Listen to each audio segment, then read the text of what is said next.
Alors salut tout le monde, moi c'est Joris de la chaîne En Programme. Nous nous retrouvons aujourd'hui pour la deuxième partie de notre vidéo sur la connexion et l'inscription d'un utilisateur via une API Laravel. Alors, pour ceux qui ont raté le premier épisode, là on vous expliquait comment utiliser Postman, comment créer des contrôleurs et quelques notions de base sur la création des API avec Laravel. Alors, pour ceux qui ne sont pas encore abonnés, je vous invite à le faire et d'activer la cloche de notification pour ne louper aucune des prochaines vidéos de la chaîne En Programme.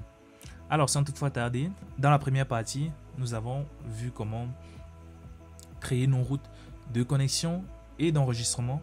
Maintenant, nous allons mettre en place, écrire le code en fait qui va permettre d'enregistrer les informations que nous allons passer en entrée de nos différentes méthodes. Alors, sans toutefois tarder, nous revenons sur notre code. Donc pour récupérer les informations postées en entrée, c'est tout simplement $input. Là, je définis la variable qui va contenir mes informations, qui sera égale à quoi? $request, donc notre élément en entrée. Et une fois que c'est fait, donc $request /all. Donc la méthode all va tout simplement récupérer uniquement les informations qui ont été postées. Donc si j'ai posté par exemple en clé email temps password temps, du coup ça va me récupérer uniquement ces deux informations là, email et password. Donc une fois que j'ai récupéré ces informations, nous pouvons faire une démonstration. Par exemple, on fait $dump $input pour voir ce qui est contenu dans cette variable là. Là nous revenons sur notre login, nous venons sur le body. Si vous êtes sur Postman, il y a plusieurs outils de test, il y a Postman et Insomnia, mais je pense que c'est Postman qui est le plus populaire d'entre eux. Donc je choisis mon form data, vous pouvez choisir le JSON, ça va dépendre de comment vous voulez traiter les informations. Donc en gros, en général, quand vous avez souvent plein d'informations à passer sur le serveur, deux fois le JSON est souvent adéquat, mais bon, on va se contenter du form data ici. Voilà, par exemple ma clé email password, donc je coche email. Comme email, on va faire en programme @gmail.com par exemple. Et password 1 2 3 4 5 6. Si nous validons, voilà ce que notre dump affiche, un truc bizarre parce que bon, en général la sortie souvent c'est du JSON ou du string que l'on traite. Mais bon, pour voir les pages web sur Postman, c'est preview. Vous devez switcher sur preview. Là, nous voyons bien que nous avons posté en programme @gmail.com et comme mot de passe 1 à 6. Une fois ces informations en notre possession, nous allons maintenant les traiter. On revient dans notre code, on va enlever notre dump et on va mettre en place un système de validation. Mais déjà, avant de continuer à travailler, je propose que à chaque fois que vous voulez écrire des informations, capturez toujours les erreurs. C'est très important. Parce que dans la mesure où vous avez une erreur, on ne peut être informé de cela. Donc du coup, il est souvent très préférable de capturer les erreurs pour vous éviter des problèmes. Donc en cas de problème, vous saurez que, par exemple, il y a un truc qui ne va pas à tel endroit. Voilà. Donc ici, on return response. Et dans la réponse, c'est un JSON que dans response de JSON. Et dans notre JSON maintenant, on retourne notre JSON. Donc response à eux, désolé. Donc le statut de la requête false. En général, c'est comme ça que je travaille toujours. J'oublie que nous sommes en PHP, donc c'est égal supérieur. Ensuite, nous passons le message de l'erreur. Le message en général, il est contenu dans cette erreur, donc $th/get message. Donc nous avons notre erreur là, et surtout n'oubliez pas de passer le type du code. Par exemple, par défaut le statut c'est 200. Si vous ne changez pas le code, votre application va percevoir ça comme une requête correcte. Donc du coup le catch ne va pas marcher dans votre application. Donc en mettant 500, erreur 500, vous vous assurez tout simplement que votre application, en fait l'outil que vous allez utiliser pour gérer le RESTful API, va savoir qu'il s'agit d'une erreur et du coup savoir comment réagir en conséquence. Donc on a une erreur 500 Bien évidemment, il y a d'autres paramètres que vous pourrez ajouter, mais bon, je crois que nous avons en gros le nécessaire ici dans statut et on retourne le message. Une fois avoir récupéré notre input, ce que nous faisons par la suite, c'est que nous validons cet input là. Donc on fait tout simplement $validator qui sera égal à quoi? Validator. Donc on appelle la classe validator. L'autre classe validator, lui, il va se charger de valider notre modèle. Nous passons dans le data que nous voulons valider, input. Et ensuite, nous passons les différentes règles en rapport avec notre validation. Pour la validation, on a d'abord email, 2 points. Désolé, c'est pas 2 points, mais bon. Donc, on a email. Et ensuite, nous allons dire que notre email, dans les règles, c'est requis. Et ensuite, ça doit être de type email. Bon, là, on devait commencer par l'inscription. On a débuté, on va dire de manière bancale, mais bon, ça va aller, ça va aller. Ici, password égale supérieur. On dit tout simplement que le password est requis. Voilà tout ce dont nous avons besoin pour la validation. Donc, vu que, comme vous avez remarqué qu'on a fait d'item, on avait email. La validation lui va récupérer email. Checker, voir si email correspond à ces critères-ci. Password, checker si le password a été passé lors de la soumission de la requête. Maintenant, une fois que nous avons notre validator, il y a une condition. If $validator et on indexe quelle méthode? La méthode fail. Donc, dans la mesure où la validation a échoué, ça veut dire que ici, il y a eu un truc qui n'a pas marché comme on le souhaitait. Je copie encore ce bonhomme-ci. Je viens le coller là. Parce que là, on va retourner ce dont on a besoin. Message. Là, on peut dire tout simplement dans le message, erreur de validation, tout simplement. Et l'erreur maintenant, les erreurs de validation, ce n'est plus l'erreur 500, c'est l'erreur 422. Donc, vous pouvez essayer d'étudier les différents codes d'erreur pour savoir quel type d'erreur correspond à quelle action, en quelque sorte. Erreur 404, ça veut dire n'existe pas. Erreur 422, ça veut dire erreur de validation. Erreur 401, c'est erreur d'autorisation. Ça veut dire que vous n'êtes pas, par exemple, authentifié ou agréé à accéder à tel contenu, par exemple. Bon, voilà, statut, false toujours. Là, on dit erreur de validation. Et maintenant, on retourne un autre paramètre, error. Donc, dans error, on retourne ce qui n'a pas marché. On fait tout simplement $validator slash, on indexe la méthode error que voici. Donc, error va récupérer toutes les erreurs et nous les retourner.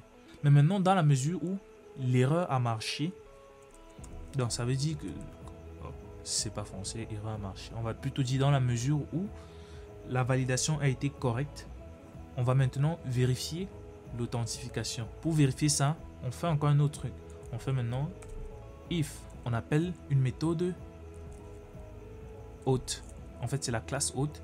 Et on appelle la méthode attempt. La méthode attempt, lui, il va se charger de vérifier 2 paramètres pour nous. Donc, on fait dans attempt, lui, il va récupérer, bien évidemment, ce dont on a besoin. Donc, $request only. Voilà, ça veut dire récupère tout simplement, récupère les informations dont on a besoin dans la requête. Parce que la requête, des fois, peut contenir plein d'autres informations. Nous, on veut récupérer dans cela seulement, par exemple, l'email. Voilà, virgule. Et le password. On a nos 2 informations. Auth.attempt, ça veut dire vérifie. Il va vérifier si il y a match dans la base de données. Mais, bien évidemment, s'il y a match, ça veut dire que tout est OK. Ça veut dire que tout est OK. Or, dans la mesure où nous mettons un point d'exclamation, ça veut tout simplement dire que dans la mesure où il n'y a pas match, vous voyez un peu, donc c'est d'où l'intérêt d'avoir le point d'exclamation. Dans la mesure où il n'y a pas match, retourne-nous un false au lieu de erreur de validation. Là maintenant on va dire email ou mot de passe incorrect. on retourne toujours validation error. Mais maintenant, l'erreur, ce n'est plus 422, c'est 401. Ça veut dire que là, il n'est pas autorisé à se connecter. Donc, du coup, on renvoie l'erreur 401. C'est ça la différence avec les erreurs. Donc, dans la mesure où toutes ces exceptions-ci n'ont pas été indexées, ça veut dire que ce if n'a pas été checké. Celui-ci, la requête n'a pas été correcte. Parce que si on arrive sur return, on ne pourra pas continuer. Donc, dans la mesure où tout s'est bien passé, l'utilisateur, ça veut dire que l'utilisateur s'est connecté. Tout ce qu'on a à faire maintenant, c'est $user sera égal à quoi? On appelle notre modèle user. Deux points. Where. Deux points where. Ce que l'on fait, c'est quoi? On passe la clé sur laquelle on va faire la condition. Parce que s'il a pu se connecter, ça veut dire qu'il existe. Et on fait tout simplement request. Et on appelle l'attribut email. Donc ça veut dire que la méthode where va chercher l'email qui correspond à l'utilisateur. Et vu que l'email est unique, bien évidemment, on n'aura pas de souci à se faire à ce niveau. Mais bon, vu que c'est une liste d'éléments que la sélection dans une base de données retourne, on va tout simplement faire first. La méthode first va donc nous récupérer l'utilisateur en question et on va pouvoir retourner notre utilisateur. Donc on recopie toujours la réponse et on colle là. Donc statut, le statut maintenant, lui, il peut passer à true. Et ici, on dit, désolé, utilisateur connecté avec succès. Donc, notre utilisateur connecté avec succès, au lieu de error maintenant, c'est dans data que nous retournons nos informations. Data. Donc, on a notre utilisateur. Maintenant, dans data, ce que nous allons retourner maintenant, c'est notre tableau avec la clé token. Dans le token, nous allons générer le token de l'utilisateur. Sanctum, vu que il a déjà tout fait pour nous. User slash, on fait create token. Donc, on a create token. Le create token prend une petite clé. Je suppose que il se sert de cette clé pour pouvoir générer. Donc, nous, on va rester tout simplement sur un truc basique. Donc, auth user. Cette clé-ci là, ça doit être la même que la même clé que l'on doit utiliser lorsque l'utilisateur s'enregistre. Auth user. Et ensuite, on récupère plain text token. C'est ce plain text token ci qui nous donne le token. Et maintenant, token type bearer. Donc c'est le type bearer qui est utilisé. Nous sauvegardons tout le procédé que nous avons effectué ici. Nous allons tout simplement le recopier pour le registre. Mais avant, testons et voyons déjà ce que nous avons. Là, je désactive l'email, je désactive le mot de passe et je me login. Si je reviens sur Pretty, vous voyez que Pretty me retourne statut false. Là, on a erreur de validation, on a email. Vous voyez comme j'ai fait validator et j'ai indexé error. Il m'a retourné, il me dit the email field is required, the password field is required. Donc on va mettre le password, on va mettre l'email. Dès qu'on va valider, on va tout simplement nous dire email ou mot de passe incorrect. Pourquoi? Parce que nous n'avons encore créé aucun utilisateur dans notre base de données. Donc nous venons sur register, on vient sur body, on sélectionne form data. On va s'amuser maintenant à recopier tout ce blabla-ci et le coller dans register. L'approche ne change pas. Nous allons tout simplement ici ajouter d'autres éléments. Par exemple, register, il y a maintenant le name. Un utilisateur a besoin d'un nom. Le nom, la contrainte dont il a besoin, c'est tout simplement d'être requis. Donc, un utilisateur doit avoir un nom. On a un email, password et l'email aussi. Lorsqu'on s'enregistre, l'email a une nouvelle contrainte qui est unique. Donc, l'email doit être unique. Et unique dans quelle table? La table user. Voilà. Quelle colonne? La colonne email. On peut se limiter uniquement à ces contraintes-ci. Donc, email unique, deux points, table user et la colonne email. Une fois cette contrainte ajoutée, on peut ajouter une autre contrainte, une autre validation, qui est password confirmation. Une fois qu'on a notre password confirmation, on n'est pas obligé de l'enregistrer dans la base de données, mais on le met require. Et le password, lui, il a une contrainte qui s'ajoute qui est tout simplement confirmed. Donc, il va s'assurer que cet élément-ci est égal à cet élément-ci. Donc, nous avons ça. Pour la suite, tout est pareil. On valide, on vérifie ça. On vérifie. Maintenant, ici, on n'authentifie plus. Vu que on ne gère plus la partie attempt, on doit l'effacer. Voilà.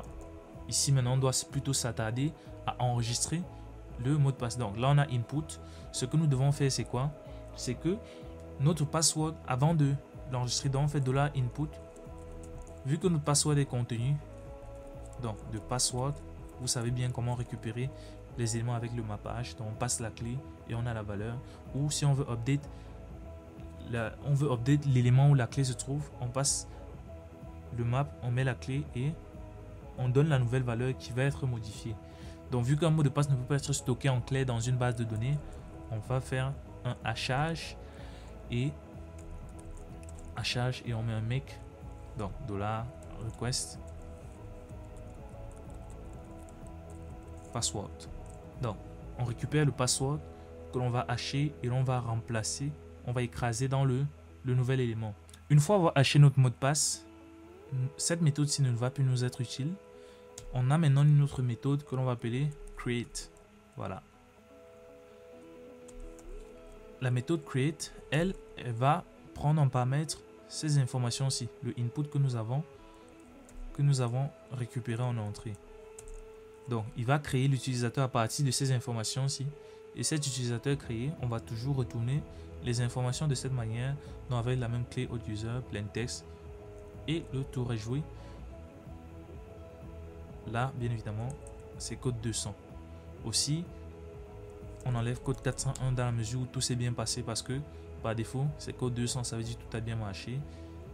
Et pareil ici, donc pas obligé de mettre le code. Donc, on modifie le mot de passe utilisateur créé avec succès. On sauvegarde. Je reviens sur Postman, register, body. Là, on me demande, donc là, je modifie la route, register. Là, on a name, email, password confirmation. On vient dans le body, on fait notre name, email. Ensuite, on a password confirmation. On fait 1, 2, 3, 4, 5, 6, 7. Et là, on voit l'erreur qui va se créer. On dit tout simplement the password confirmation do not match. Voilà. Donc, ce qui veut dire que, comme vous l'entendez bien évidemment, les mots de passe ne matchent pas. Alors, on va tout simplement sauvegarder. Vous voyez maintenant que là, on a un utilisateur qui a été créé, mais vous ne pouvez pas voir ces informations. C'est normal parce que, en général, pour sécuriser des choses, c'est que dès que l'utilisateur se connecte, on récupère le token et c'est grâce au token que l'on récupère maintenant les informations. Donc, c'est grâce au token que l'on peut récupérer grâce à la route profil. Sur profil, par exemple, ça sera base URL, voilà par exemple, slash, au lieu de autre, on met par exemple user slash profil. Voilà. Donc, là, je crois que si nous venons en guise de test, si nous venons par exemple, on va dans API, nous voyons qu'il y a une route par défaut qui a été créée. C'est tout simplement la route user. On peut essayer d'utiliser pour le moment pour les tests, mais bon, on va personnaliser notre route à notre sauce. Là, on nous dit, le middleware nous a constaté qu'on n'est pas authentifié. Donc, il dit là, login not defined. Donc, du coup, grâce au token que l'on a eu lorsque nous nous sommes inscrits, on va le copier et on va venir sur l'espace allo token, on va l'ajouter. On revient sur profil. Pour ajouter le token, vous avez deux options. Postman vous donne déjà la possibilité de spécifier le type d'authentification et le tour est joué. Ou si vous ne voulez pas cette approche-là, vous avez aussi l'approche authorization, vous mettez bearer et ensuite vous appelez tout simplement la variable token. Vous voyez, ça nous retourne en programme email, en programme arrobas. Ça fonctionne. Mais maintenant, cette approche, si je ne la recommande pas, pourquoi? Parce qu'à chaque fois, vous serez en train de mettre bearer, ensuite token, ainsi de suite. C'est fatigant. Donc du coup, on va se passer de cette approche. On revient toujours. Donc on va utiliser auth. Et maintenant, on sélectionne tout simplement bearer token et automatiquement, il sait qu'il va aller chercher le token dans une potentielle variable token que l'on aura créée. Bon, ça va dépendre de vous, mais bon, par défaut, laissez token. Et du coup, vous voyez que l'authentification marche toujours, donc on a pu s'authentifier. Mais bon, moi, j'ai l'habitude de retourner mes informations dans data. Vous voyez que ici, les informations ne sont pas retournées, c'est retourné directement dans le corps. Donc du coup, ce que nous allons faire, donc cet épisode-ci va en fait globaliser login, register et la récupération du profil. Donc on va créer maintenant une sorte de groupage. Donc ça, à quoi est-ce que ça sert? C'est tout simplement, au lieu qu'à chaque fois nous mettions Sanctum et ensuite, en fait, à chaque fois nous indexons un middleware sur chaque route, c'est fatigant. Pour indexer aussi un middleware, vous pouvez faire tout simplement middleware. Voilà, vous pouvez faire middleware et vous passez le middleware dans /auth sanctum. Ça va fonctionner, mais sauf que ça aussi c'est une autre manière d'écrire. Mais sauf que si vous avez par exemple 10 000 routes dans lesquelles on a, je veux dire, donc vous avez 10 000 routes et dans ces 10 000 routes vous avez chaque route qui est sécurisée. C'est fastidieux de mettre à chaque fois middleware. Donc du coup, Laravel a toujours anticipé cela pour vous. Donc vous pouvez faire route, groupe. Donc groupe, lui, va tout simplement grouper en fonction d'une condition particulière. Ça veut dire que si vos routes ont un middleware en commun, vous pouvez les grouper grâce au middleware. Si vos routes ont par exemple des préfixes en commun, par exemple auth, si on avait par exemple 10 routes qui commençaient par auth, au lieu d'écrire auth à chaque fois, on pouvait grouper à partir d'un préfixe. Donc on vous donne la possibilité de grouper à partir d'un préfixe. Par exemple, vous groupez, vous mettez votre préfixe auth et sur les routes, dans les routes on allait mettre seulement login, register et le auth allait être automatiquement complété par Laravel. Mais bon, ici notre middleware concerne uniquement l'authentification. Toutes les routes qui vont concerner l'authentification c'est la route par exemple profil, la route lorsqu'on va enregistrer une autre, il faut qu'on soit authentifié, lorsqu'on veut récupérer une autre, il faut qu'on soit authentifié, lorsqu'on veut rechercher une autre, il faut que l'on soit authentifié. En fait, c'est tous ces paramètres là qui font que on se doit en fait de grouper nos éléments pour éviter en fait de réécrire les mêmes choses à chaque fois. En gros, middleware, donc quand je veux grouper, je spécifie ce que je veux. Si c'est un préfixe, j'allais mettre préfixe. Mais bon, vu que c'est un middleware, donc je spécifie middleware et ensuite j'indexe maintenant. Donc le middleware maintenant, il prend une liste. Ça veut dire que on peut mettre plusieurs middleware. On peut à la fois mettre un middleware d'authentification, on peut à la fois dire par exemple que la route doit provenir de tel truc et du coup on crée un middleware qui va gérer cela et on peut comme cela empiler plusieurs middleware sur une seule route. Donc ça en fonction des cas d'utilisation. Donc là on a auth, donc c'est en fait ce middleware ci, auth, sanctum. Voilà. Une fois que notre middleware a été mis, donc vous voyez là, on peut mettre middleware. Après notre middleware, on peut mettre aussi préfixe. Donc il y a tout un tas de trucs qu'on peut rajouter. Maintenant, on met la fonction dans laquelle sera stocké toutes nos routes. Maintenant, on a la fonction route, c'est la méthode get maintenant. Donc dans la méthode get, on peut dire auth user hein, pour respecter en fait la logique de la nomenclature des routes que nous avons commencé depuis le départ. Dans auth user, ce que nous faisons maintenant, nous pouvons créer une méthode qui va retourner notre utilisateur dans notre, donc on vient là, Ça veut dire que en créant cette méthode profil, donc au lieu de user, on va l'appeler profil.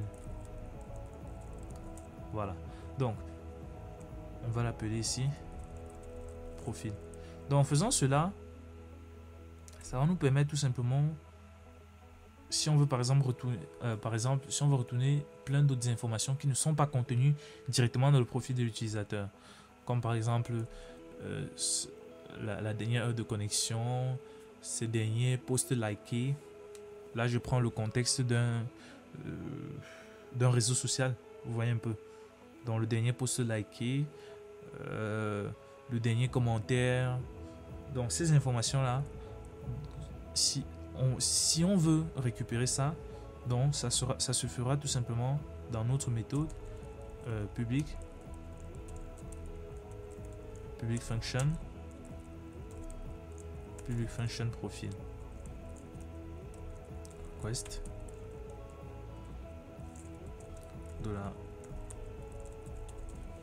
$request. Voilà. Donc ici, on peut retourner notre utilisateur sans problème. Donc on fait un return response. Comme toujours, on retourne de manière élégante. Voilà. On choisit ça par exemple. Voilà, on choisit. Je copie ça. Voilà. Que je colle là. Donc en gros, si à l'avenir vous avez plein d'autres trucs que vous voulez retourner sur le profil de l'utilisateur, vous ne vous gênez pas. C'est dans cette méthode que vous venez gérer cela. Donc dans data, c'est directement le profil de l'utilisateur vu que c'est lui qui est concerné. Donc $request. Donc $request.user. Et le tour est joué. On revient. API. Voilà, nous avons terminé avec cette partie qui concernait donc là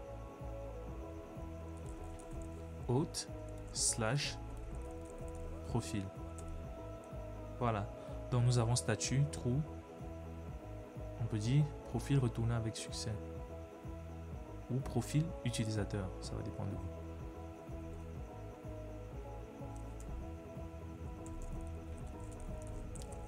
Donc profil utilisateur.